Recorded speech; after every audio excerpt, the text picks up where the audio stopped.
Well, good morning and welcome. It's a pleasure to have you with us today. James and I did not coordinate the John 10 reading, but I want us to ponder on that aspect of the nature of God today. I want us to ponder the nature of God, and I want us to think about it through the lens of a shepherd, as we read about in Psalm 23 and in John 10. God, who needs nothing, serves the needy. A God who needs nothing, a shepherd who is far and away above the sheep, chooses to serve those who are most in need. An author by the name of Harold Bell Wright has a classic tale about a minister.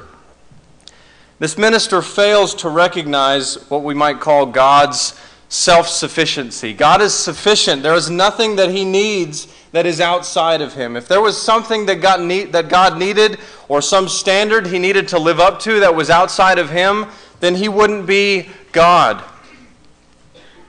This author writes about a minister who struggled to lead his people because he didn't know the shepherd, and he didn't know how to serve because he didn't know the shepherd.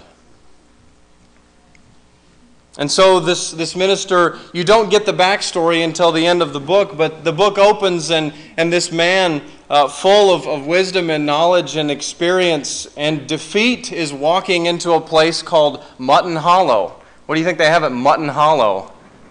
Right? Have some mutton lately? Put some mutton on your pizza? So he walks into this place, and suddenly he's not a minister or a professor or a respected man, but he's tending sheep, and he's hanging out with these backwoods hillbilly folk from the hills. The minister of the city becomes, can you guess the name of the book? Becomes the shepherd of the hills. And the lessons that he missed in school about God now teaches him in the school of his creation.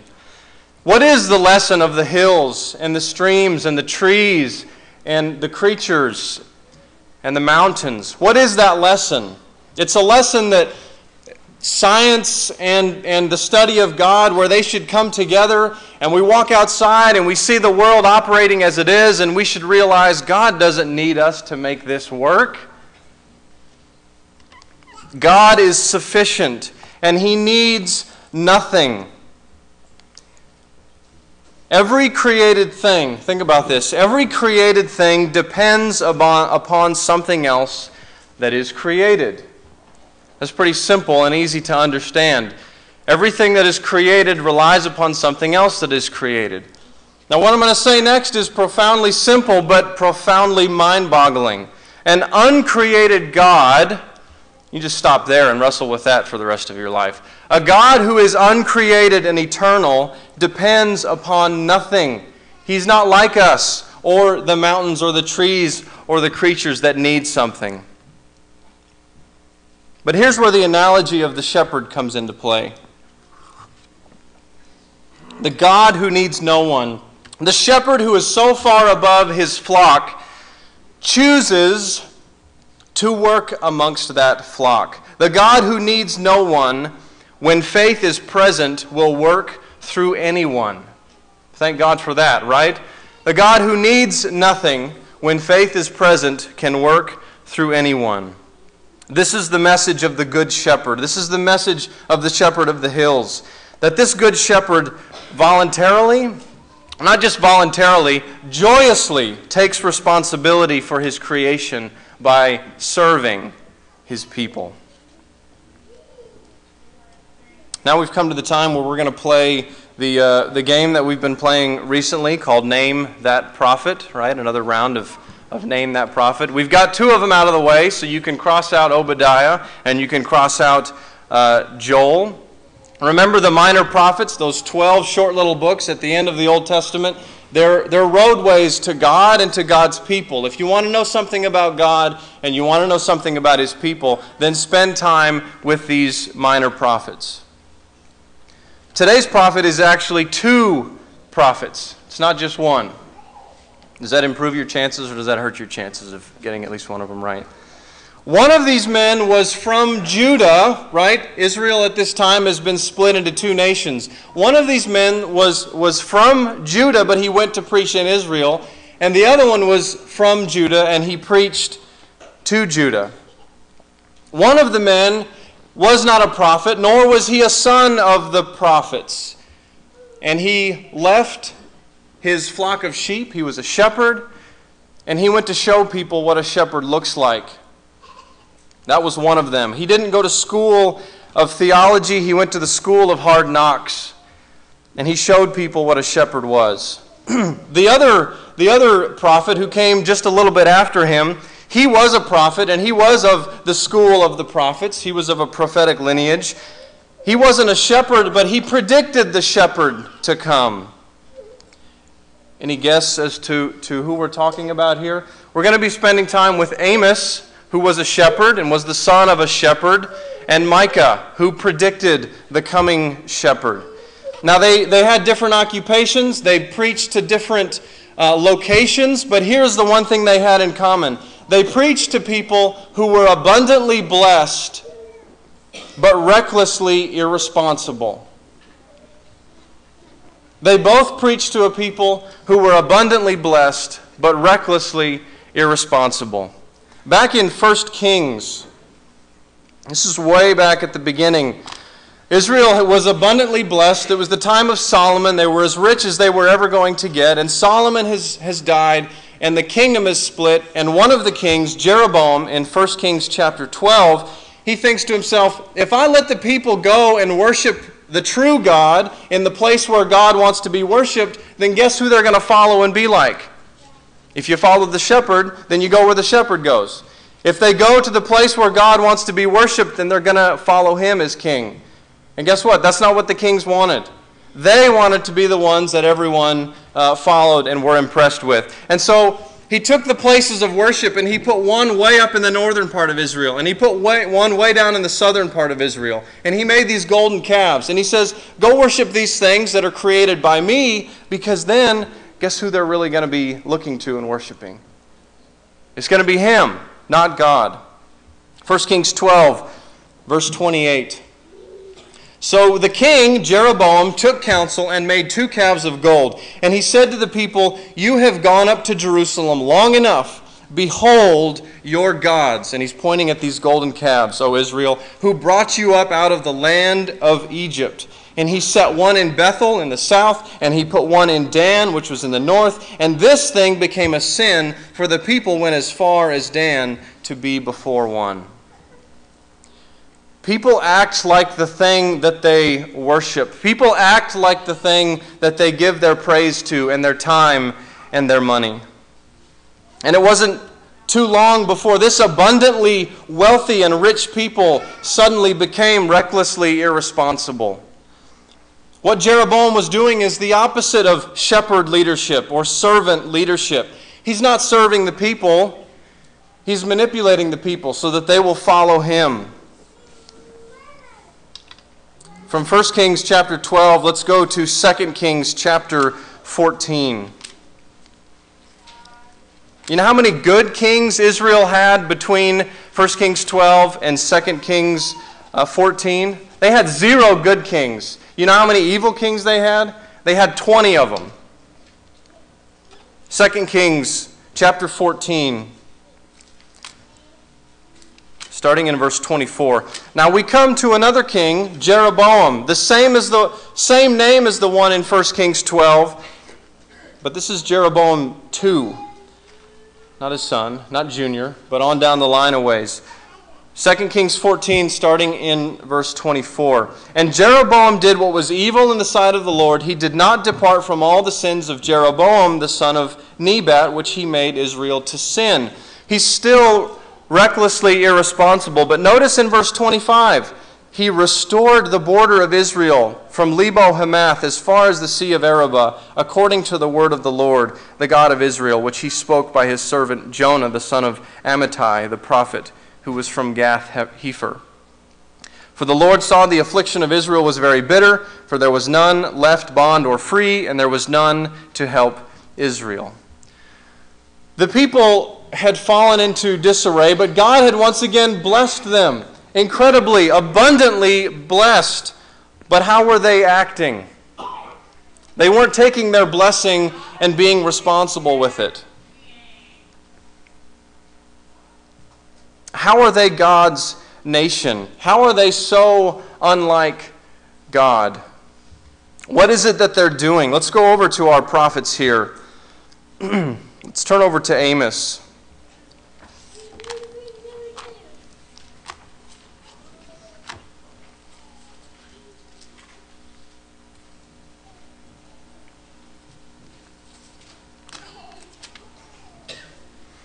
Amos, picture this old shepherd, and he has just got done traveling up to this place where he is going to preach. And he's not a softy.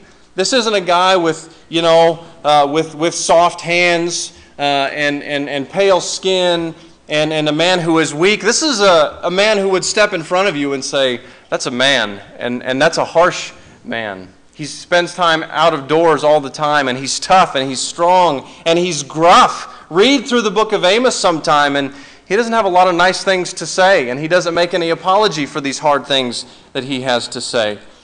And he's clever, too, because he knows how people work. He's calling out Israel, but before he gets to calling them out, Amos chapter 1, he goes through and he says, think about all these foreign nations, how they have not obeyed God. And people say, yes, we see how they have not obeyed God. That's wrong. They're not following him. And then he turns to them and he says, but I'm not really talking about them. I'm talking about you. Amos chapter 2, verse 4. For 3 transgressions of Judah and for 4 I will not revoke the punishment, because they have rejected the law of the Lord and have not kept his statutes. They weren't following the shepherd. They weren't following God. And how was that displaying itself? Go down to verse 6 of Amos chapter 2. They sell the righteous for silver and the needy for a pair of sandals. Those who trample the head of the poor into the dust of the earth and turn aside the way of the afflicted. The shepherd comes and is mighty and yet spends his time caring for those who are most in need. Israel was mighty and rich, and yet they were ignoring the poor and the needy. And they were selling them for the price of sandals, and they were ignoring the righteous ones. Remember, we're pondering the nature of God. God is all-sufficient, and God needs nothing. And yet, who does God spend his time investing in? In people who need him more than anything. Is that the image we're getting of Israel and Judah? Are they taking the wonderful blessings they have and using them to help those who are in need?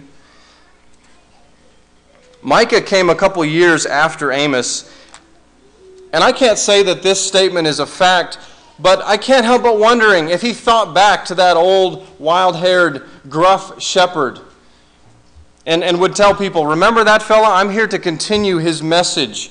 Micah chapter 1, verse 9, for the wound of Israel is incurable.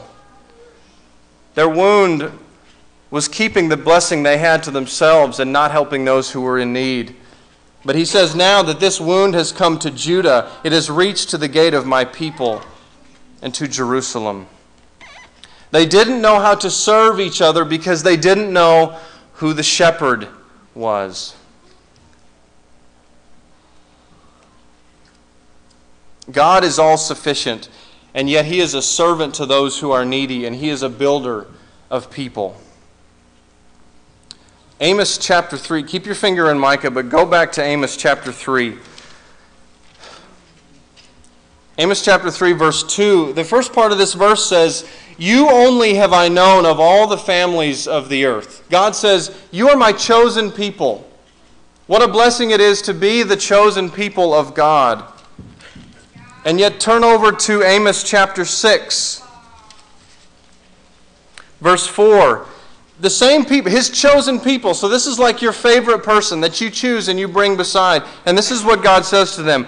Woe to those who lie on their beds of ivory and stretch themselves out on their couches and eat lambs from the flock and calves from the midst of the stall, who sing idle songs to the sound of the harp and like David invent for themselves instruments of music, who drink wine in bowls and anoint themselves with the finest oils, but they are not grieved over the ruin of Joseph.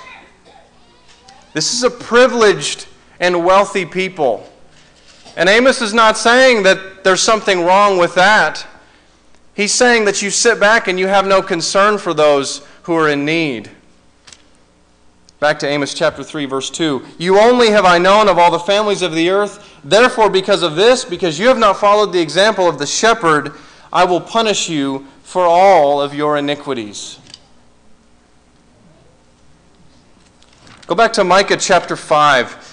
This verse shows up again, as we read a couple weeks ago in the book of Matthew, when the coming of the Messiah is being predicted. This is how the wise people in Jerusalem knew how to tell Herod that Jesus was coming to Bethlehem. I want to go through this verse, and I want you to listen to the words of Micah. I want you to listen to his description of the shepherd, but then I want you to think of Amos and think of the image that he would give us as a shepherd of God's people. You ever spent any time around someone who's been around livestock? You ever kept sheep or chickens or any kind of animal? What's one of the first things you notice? Someone who's been out slogging around with the animals and they come inside, and what's the first thing that hits you? Maybe before you even see them. There you go, the smell.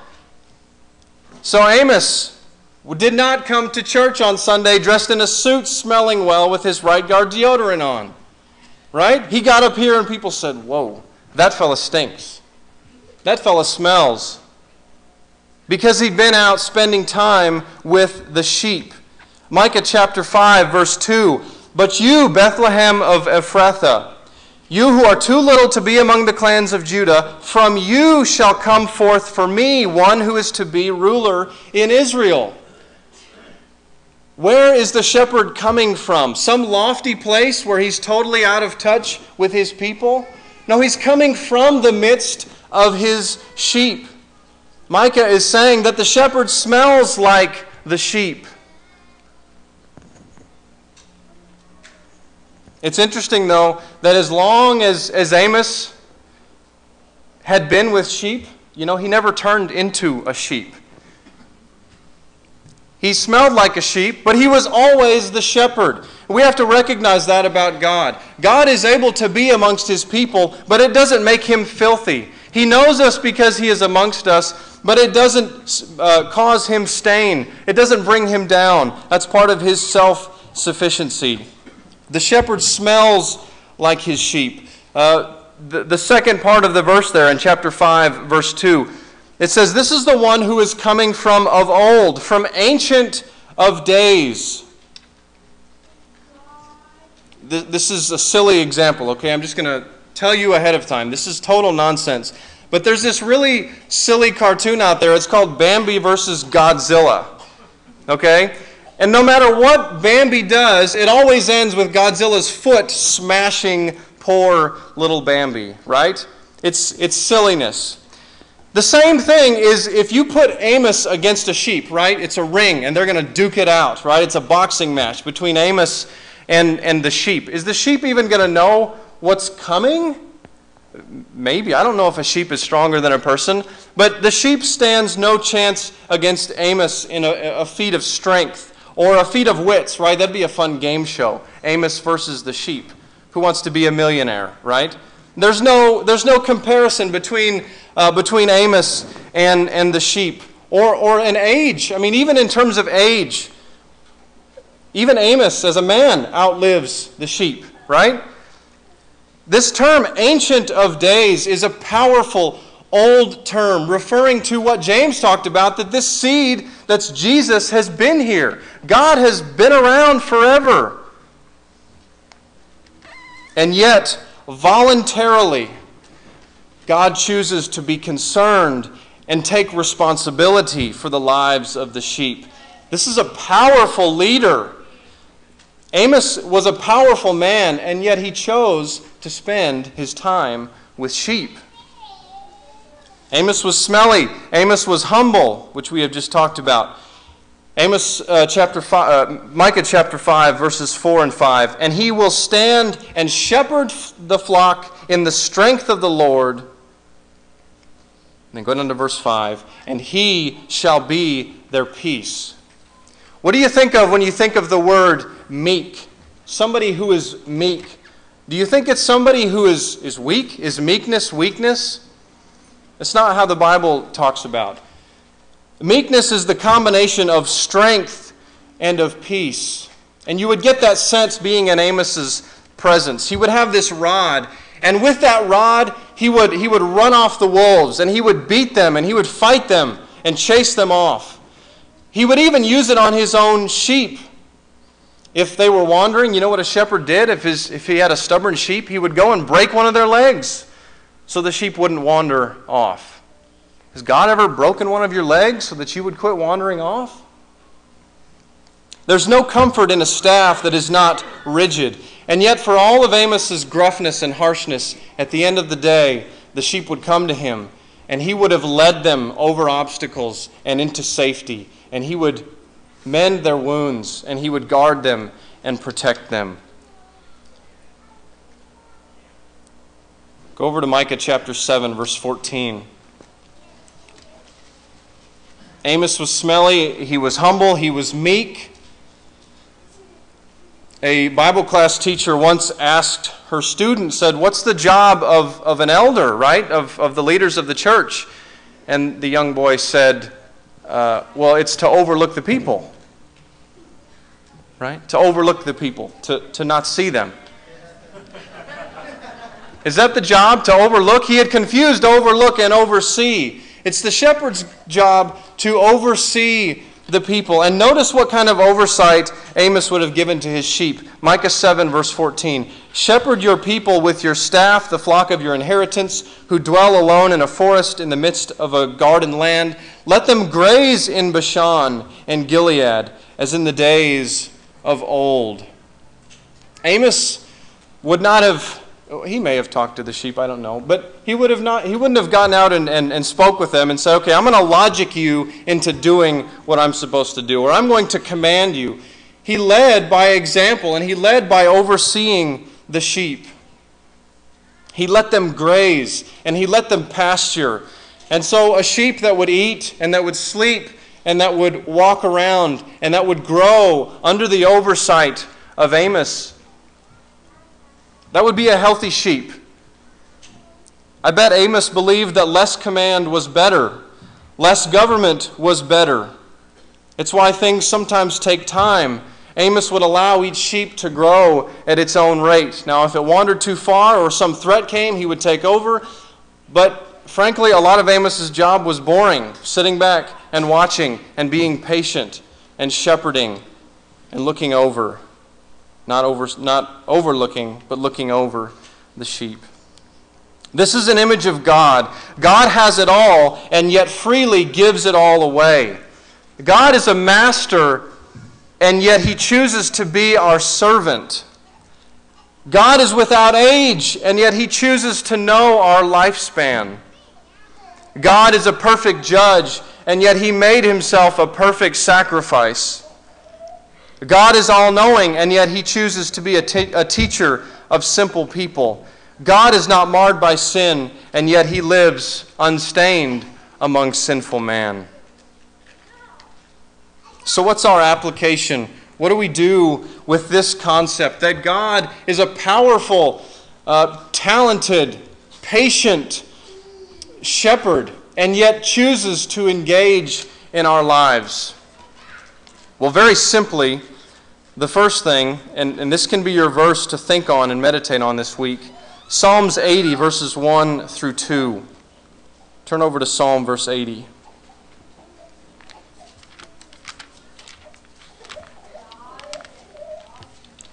Give ear, O shepherd of Israel, who lead Joseph like a flock. This conjures that idea of the humble shepherd. You are enthroned upon the cherubim and shine forth. Dwell on this verse and think about this idea of a shepherding God. Worship and meditate and think about this. How can a God who is so above us choose to serve us? God is the source of blessing. God is the headwater of everything that is good and pure, and yet He gives voluntarily to men. What should a church then do that is abundantly blessed by this God? We should ponder the nature of God, that we ought to be like this God. Dwell on that verse and think about the implications of that. The second thing is a bit of a question, and I'll wrap up with this thought. Something I'd like help answering. The minister in Harold Bell Wright's story, you don't find this out until the end, and I won't tell you how it concludes, because you can read the book for yourself. But the thing that crushed him was that this minister had failed to show his own child the shepherd. He's driven out into the hills because in all of his work and all of his busyness, he had failed to point his own child to the true nature of God. Now that's a humbling thought. And it challenges us to think, those we teach, whether it's our children or others that we come in contact with, are they thrilled by the idea of a shepherd? Do we inspire people to take responsibility for the blessings that they have been blessed with? Do our children someday want to raise effective leaders and be leaders themselves? Do our young men want to be elders? Do our girls want to marry elder-worthy men? Are we showing those that we teach how to take their abundant blessings and turn them into effective ministry? Church, I need help with this, and we all need help because this is the nature of God that we are approaching together. We walk with Him together, and we ask Him to help us. God, help us to be like You. Help us to see You as the true shepherd, and help us to point others toward You. Whatever our station in life is, God has placed us in a pasture, and He has given us people to care for. He has blessed you. Will you follow His example as the good shepherd? Because abundant blessing carries with it the duty to serve. Abundant blessing carries with it a responsibility and a duty to serve. Let's walk toward this God, and let's worship this God, and let's seek to be the shepherd leaders that our God is. Thank you for your attention and your time this morning. We have a song prepared. If there's any need that the church can help you with, come forward while we stand and sing together.